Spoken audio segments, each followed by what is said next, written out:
Em meio a expectativas nos mercados, com expectativas de mais inflação, na verdade, Boletim Focus, Lula se reuniu hoje com a Petrobras para tratar de outro problema potencialmente muito grave para a popularidade dele. É o reajuste do preço do combustível. Confira na reportagem de Pedro Teixeira.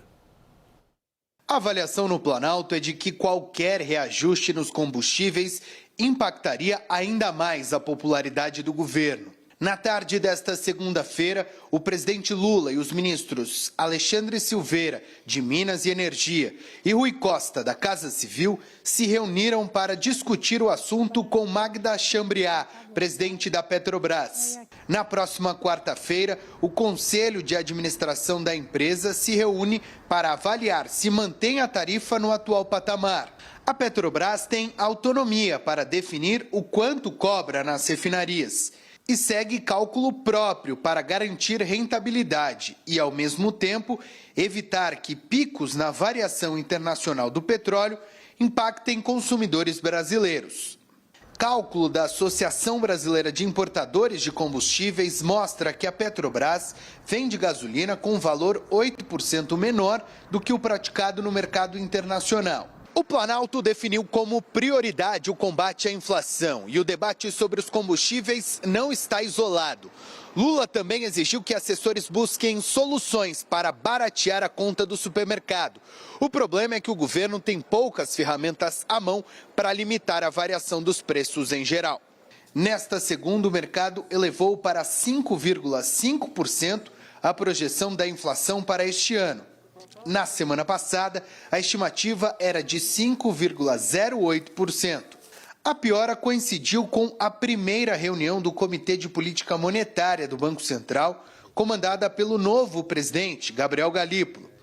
A Selic já está em 12,25% e a expectativa é de uma alta de 1 ponto percentual. Enquanto isso, o Instituto Quest registrou pela primeira vez uma taxa de desaprovação ao trabalho de Lula maior do que a de aprovação. A diferença está na margem de erro, de 1 ponto percentual para mais ou para menos. A piora se concentra no Nordeste, onde o governo perdeu 10 pontos percentuais em apenas um mês, e entre eleitores que ganham até 2 salários mínimos. Carlos Pereira, deixa eu começar por você. Não parece ser apenas uma foto, a questão da popularidade do presidente, numa tendência, eu vou tomar cuidado com o adjetivo, acentuada ou não, deixa a seu critério, mas é uma tendência que as pesquisas registram com certa confiança. Essa é uma curva para baixo. Parece também, e eu vou ser cauteloso com os adjetivos, que a curva de inflação e expectativas de juros altos se acentua para cima. Elas se cruzaram já de forma ameaçadora para o governo? Vem dando sinais muito claros. A gente não falou ainda de desemprego, porque o desemprego está baixo, mas diante dessa situação que a gente está vivendo, não é difícil imaginar que nos próximos meses o desemprego também volte a subir. Então, claramente, o governo não consegue transmitir para a sociedade, através de políticas concretas, especialmente de contenção de gasto público, um compromisso com o controle da economia. E não é crível para o governo transferir essa responsabilidade para ninguém, né? No presidencialismo, especialmente multipartidário como o brasileiro, quando alguma coisa vai bem na economia, todo o crédito vai para o chefe do executivo, mas quando alguma coisa vai mal, é ele quem paga o preço. E eu acho que o presidente Lula está pagando o preço pelas escolhas que fez. Foram escolhas difíceis, ele tinha constrangimentos, mas por uma política de gastos mais vigorosa, mesmo antes de tomar posse, através da PEC da transição, e a dificuldade imensa de sinalizar um ajuste fiscal crível, gera expectativas muito negativas sobre o seu governo, e especialmente num ano difícil, pré-eleitoral, em que o governo corre o risco de desagregar apoios em função dessa perda paulatina e, como você identificou, progressiva de popularidade, especialmente em estratos populacionais que até então eram fiéis escudeiros do presidente, como o Nordeste, a população pobre, a população com baixa escolaridade. Então, essa reversão é muito preocupante para o governo no momento atual. Leonardo Barreto, na análise política, qualquer um diante do quadro se pergunta em que ponto isso chegou.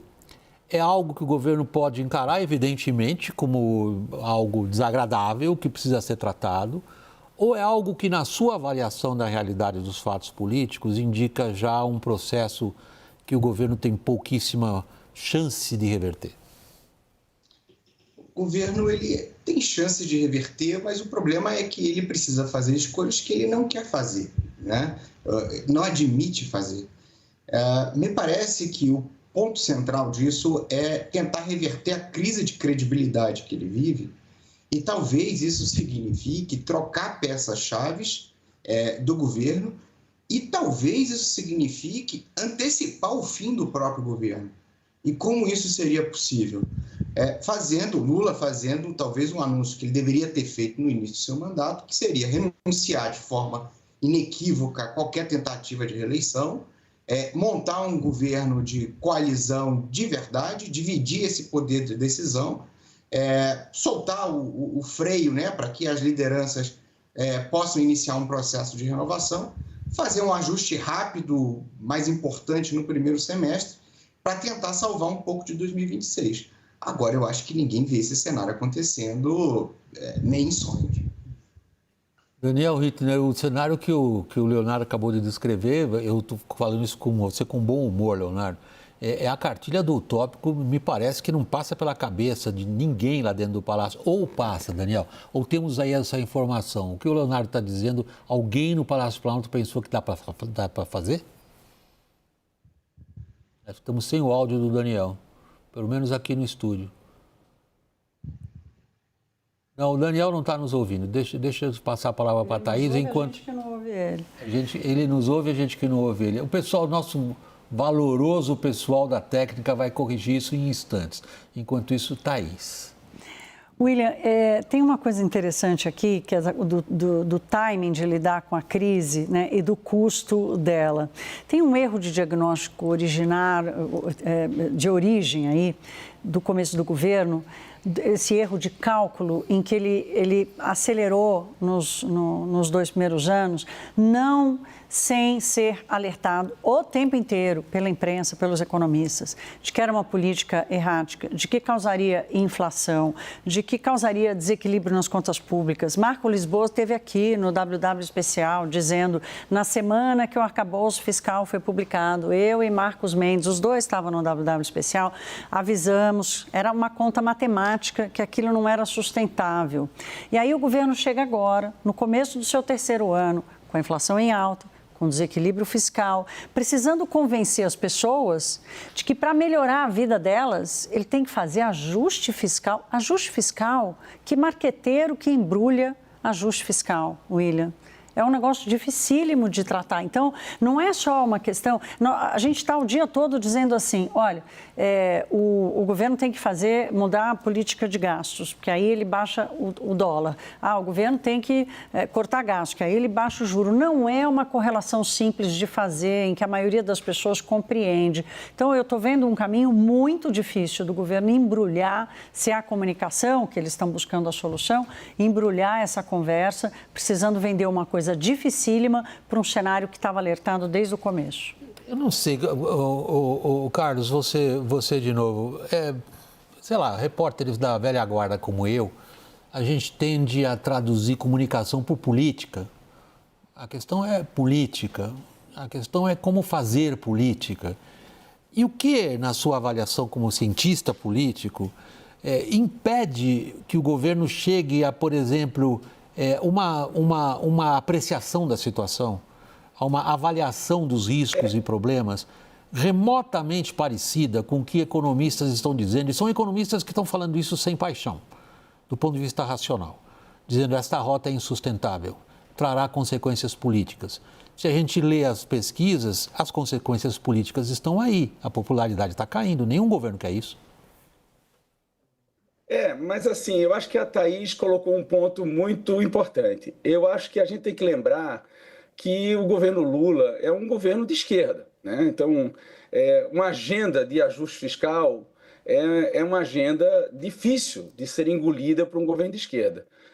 O governo, a gente lembra que no governo Lula I, em 2003, o governo fez esse dever de casa porque ele tinha um horizonte temporal longo. O PT tinha um horizonte temporal longo. Lula, pessoalmente, tinha um horizonte, tinha uma ambição de longo prazo. Agora, ele está beirando os 80 anos. Então, o horizonte temporal é mais curto.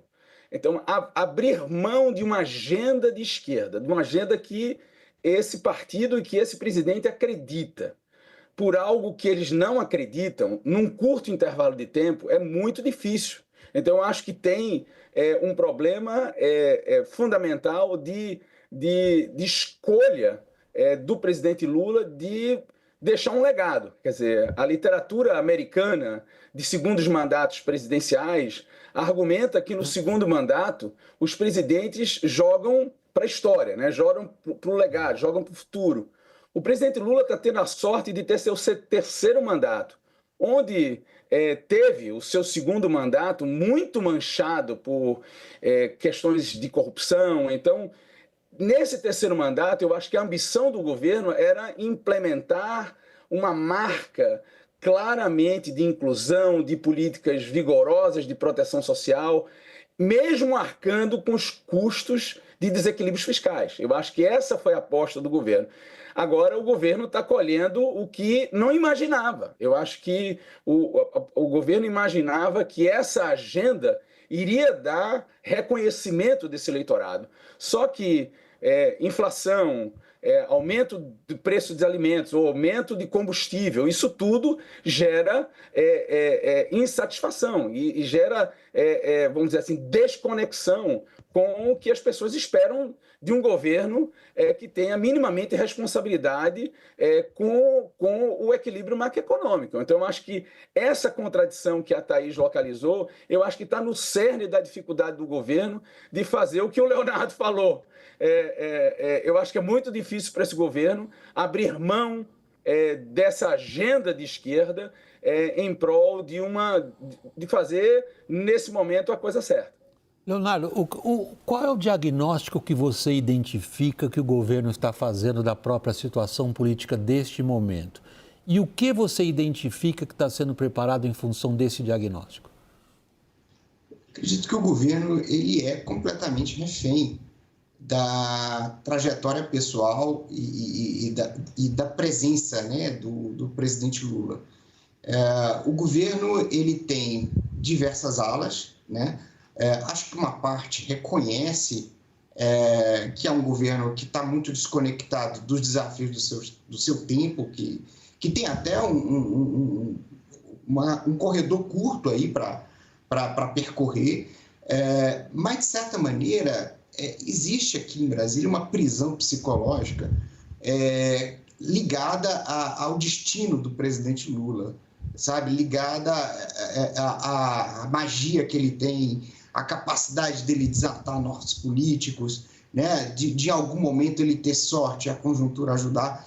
E, na verdade, é uma coisa até maluca, né? Da gente falar enquanto cientista político, mas enquanto você tinha uma base de popularidade que sempre pareceu muito sólida, toda essa magia, essa mítica, né, existente entre o presidente Lula, ele é suficiente para sustentar a coesão do governo, né? Agora, o que está se abrindo é uma fase nova, né? É uma fase onde o presidente claramente está com seu horizonte de reeleição e de continuidade comprometido. E aí a gente espera, né, que o governo haja com racionalidade, olhando para essa realidade e tomando as medidas. Embora, na minha opinião, a gente vá caminhar para um cenário de desconforto macroeconômico, né, com inflação, com juros, e o governo tentando corrigir rota, transferindo recursos para setores aqui, setores ali, e fazendo ajustes pela inflação. Me parece que esse é um cenário do qual a gente não vai escapar. Daniel, tanto o Carlos Pereira quanto o Leonardo convergem o nosso olhar para uma fase que o Lula nunca enfrentou na vida, talvez eu diria. Apesar da longa experiência dele, jogar na defesa como ele está jogando hoje, em clara desvantagem, como as pesquisas começam a indicar. No ambiente, como a Thaís veio descrevendo, o Leonardo reiterou agora, o Carlos Pereira também se referiu a esse ambiente de deterioração relativa, relativa é importante, mas existe essa deterioração do cenário econômico, para ele é novo. Ele tá enxergando isso? William, há um desconforto muito grande na ala política do governo, no Palácio do Planalto, com esse momento que nós estamos vivendo. Porque, como você muito bem acentua, Lula nunca viveu isso. Vamos deixar claro, vamos combinar o seguinte. Lula viveu períodos de crescimento muito acelerado da economia, de PIBão, e viveu momentos de recessão, como na crise mundial de 2008 e 2009. O que ele nunca viveu como presidente da República foi momentos Dilma, momentos de PIBinho, de crescimento muito pequeno do PIB e um desarranjo muito grande das contas públicas. Isso não foi característica do governo dele, foi característica do governo Dilma. E é um cenário que ele conseguiu, de certa forma, evitar no primeiro biênio, mas para o qual ele caminha neste segundo biênio de governo, de um PIB em desaceleração, desemprego aumentando, inflação ganhando fôlego. Isso é desconfortável para qualquer governo no mundo, você se aproximar de eleições nesse cenário. Mas é especialmente desconfortável para um presidente que já acumula 10 anos de mandato e que nunca viveu essa situação exatamente. Portanto, vai aumentando a tentação do governo como um todo de segurar um preço ali, de pedir para a Petrobras não reajustar o preço dos combustíveis, de pensar em medidas e mercados populares de alimentos, de pensar em soluções criativas, contabilidades duvidosas, arranjos que não são consensuais e que podem comprometer o futuro, criar mais desarranjo lá para frente. Então eu vejo essa tentação muito grande e digo que é de se notar como o ministro Fernando Haddad e a principal ilha de racionalidade do governo, que tem sido a equipe econômica, tem sido um pouco alijada das discussões. Perdeu a discussão do imposto, da isenção de imposto de renda até R$5 mil, no meio do pacote de contenção de gastos. Foi tida como culpada pelo governo por causa da crise do PIX. E agora, você veja hoje na reunião ali com o Magda Chambriard para discutir preço dos combustíveis, uma ausência, Fernando Haddad. Que chances há de se... Eu estou especulando, evidentemente. É uma pergunta hipotética, Thaís. Que chances há do governo recorrer a controle de preço de combustível? Já não está fazendo isso, talvez, um pouco, né? A Petrobras passar esse tempo todo com uma defasagem altíssima. Até aqui eu, profissionalmente, como jornalista, não poderia colocar esse carimbo no que a Petrobras faz até aqui, até hoje. Continuar? Então, não vou colocar carimbo nenhum, estou colocando aqui, não vou correr esse risco também não, William, mas eu acho que até o Daniel Rittner subiu agora há pouco uma reportagem com dados do Refina Brasil, que é a Associação dos Refinadores Privados aqui no país, calculando em 20 bilhões de reais a perda da Petrobras de ter segurado os preços até agora. Porque assim, como ela está praticando preços abaixo do mercado internacional há meses, essa defasagem ela está... O diesel, por exemplo, não subiu ano passado? O diesel não subiu ano passado. Ano passado, a defasagem durante um bom tempo não prejudicou, mas na hora que começou a piorar, especialmente por causa do Brasil, piorou e muito. A defasagem chegou a quase 30%. Então, você pode até questionar uma metodologia de cálculo ou outra, mas os sinais são muito ruins e não tem a ver só com a questão de segurar o preço, mas é a forma, a presidente da Petrobras ir ao Palácio do Planalto meio que para pedir permissão ou para ouvir o que o governo quer, ninguém sabe direito porque não é transparente. O ministro da Fazenda não participar da reunião. Hoje, mais cedo, eu perguntei, mas tem algum motivo do Haddad não ter nessa reunião? Mas também me alertaram, gente muito próxima à Petrobras, disse assim, é melhor mesmo que ele não vá, porque se houver algum questionamento jurídico da presidente da Petrobras está passando informação privilegiada para o presidente, o ministro da Fazenda não participa. Então, é tudo muito confuso. confuso, a discussão do preço de alimentos, a discussão, todo o assunto que eles tentam trazer como um novo tópico de preocupação do governo vira uma crise. E talvez os combustíveis sejam a próxima. Carlos Pereira, num tipo de análise de risco, que é o que nós estamos fazendo agora aqui nesse segmento do WW, é importante a gente ver que ferramentas políticas o governo dispõe para superar a situação que nós aqui estamos descrevendo como crítica. O governo não vê a situação, evidentemente, da mesma forma crítica como nós aqui, jornalistas profissionais, e, por favor, me corrija se eu estiver plantando alguma coisa que você não pensa, como vocês também acadêmicos.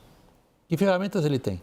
Não, eu acho que o governo tem uma oportunidade de fazer uma reforma ministerial importante e comprometer os aliados para criar um cinturão de proteção no legislativo e que esse cinturão permaneça rígido, permaneça forte e íntegro até as eleições de 2026. Essa é uma dificuldade histórica do PT de abrir mão do poder, de compartilhar recursos e poder com aliados, tratar aliados de fato como parceiros, né, e não como apêndices, trazer aliados para as decisões do governo. Então, isso é uma dificuldade enorme que o PT tem ao longo da sua história. Mas é uma oportunidade agora, quer dizer, está se especulando que o governo fará uma reforma ministerial. Se, de certa forma, ele cortar na própria carne e levar em consideração o peso político de cada um desses parceiros no legislativo, talvez ele consiga criar uma avenida, vamos dizer assim, de cooperação e de menos sobressaltos no legislativo, né? Então, a relação com o legislativo nos 2 primeiros anos foram difíceis, né? O governo teve muitos vetos derrubados pelo Congresso. Reportagens já identificam que é o governo que nos seus 2 primeiros anos apresentou o maior número de derrotas e que o legislativo mostrou-se, vamos dizer assim, contrário às preferências do executivo, lembrando que o governo tem uma coalizão majoritária. Então, significa que é essa maioria que o governo construiu que não está sendo coesa, não está sendo disciplinada e não está dando apoio suficiente. Então, por quê? Porque ela está se sentindo subrecompensada. Então, o presidente tem essa oportunidade de agora recompensar de forma adequada e trazer esses apoios. Se fizer isso, pelo menos no espaço político, o governo pode ter mais tranquilidade no legislativo, um novo presidente da Câmara que vai ser eleito, um novo presidente do Senado que vai ser eleito, quer dizer, uma nova relação que se constrói a partir de novos compromissos. Então, se ele aproveitar essa oportunidade, talvez a gente veja alguma coisa diferente. Mas, se não, se for uma reforma ministerial meramente cosmética, e principalmente para investir em marketing e comunicação, como a gente tem ouvido, eu acho que será um desastre, né? Então, eu acho que a oportunidade é fazer um ajuste dentro da coalizão de fato para que os parceiros se sintam parte do governo, e se assim o fizer, eu acho que ele vai ter mais tranquilidade, pelo menos tranquilidade política, para tomar suas decisões de política econômica, né? Isso impõe, Leonardo, seguindo o raciocínio do Carlos, uma disposição até aqui não manifestada pelo partido do governo de efetivamente montar uma coligação de fato, que mereça esse nome. Quanto que a crise atual levaria, eventualmente, de novo uma pergunta hipotética, especulativa, levaria a essa mudança de rota do ponto de vista político? Olha, hoje os partidos do centro, eles não querem indicar os seus principais nomes para a composição de ministérios, tá?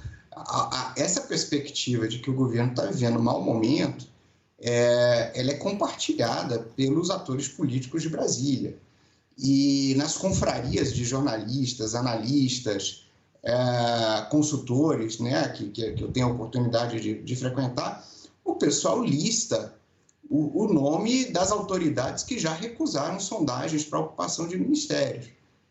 Isso tem 2 motivos, né? Primeiro, a base conservadora da maior parte dos partidos do Centrão não vão perdoar uma aproximação, né, com o governo, ainda mais agora, né, com a piora aí nos estratos mais populares, né, com a piora entre as mulheres, que sentem mais a questão da inflação, né, com a piora entre os evangélicos, que desfez todo um esforço de comunicação. Então, assim, de saída você já exclui uma turma importante. Além disso, né, não existe uma relação de confiança com o Congresso Nacional. A gente precisa lembrar de uma coisa, né, o Brasil não está com orçamento aprovado, né? Teve um problema das emendas, e o Congresso responsabiliza o governo Lula por ter acionado o STF para bloquear uma boa parte do orçamento. Aliás, o orçamento do Congresso passou quase todo o segundo semestre sem ser executado. Então, por isso que eu entendo que a questão hoje não é uma questão de convite, não é uma questão de orçamento, né? Não é uma questão de dinheiro, é uma questão de um gesto, né? Talvez até radical, no sentido do presidente Lula encerrar antecipadamente a sua passagem, não renunciando, mas renunciando à reeleição e entregando o governo para um grupo que vai fazer um processo de transição no país até 2026. Daniel, tem um minutinho ainda para você encerrar essa parte do programa. O que o governo vai fazer, assim, em curto prazo? O que é que você sabe aí que estão se armando? Manutenção do status quo, mudanças ministeriais que não chegam a ser uma reforma de fato, com uma ampliação significativa da presença de partidos importantes. A tentativa é mais de amarrar alguns partidos ali que flertam entre governo e oposição, MDB, por exemplo, o PSDB, o PSD, que tem um pé no governo federal e tem um pé no governo de São Paulo, com a presença de Gilberto Kassab junto como braço direito de Tarcísio de Freitas, mas uma certa manutenção do status quo. O Leonardo está sugerindo muito, flertando com essa ideia de, digamos, um fim antecipado do governo, mas a percepção nítida do PT, do governo, é de que Lula é maior do que a esquerda, Lula é maior do que o PT, e só ele é um nome competitivo capaz de dar mais 4 anos para este governo, para este grupo político. Portanto, não acredito na possibilidade de uma, digamos, antecipação deste governo e uma passagem de bastão para outra liderança.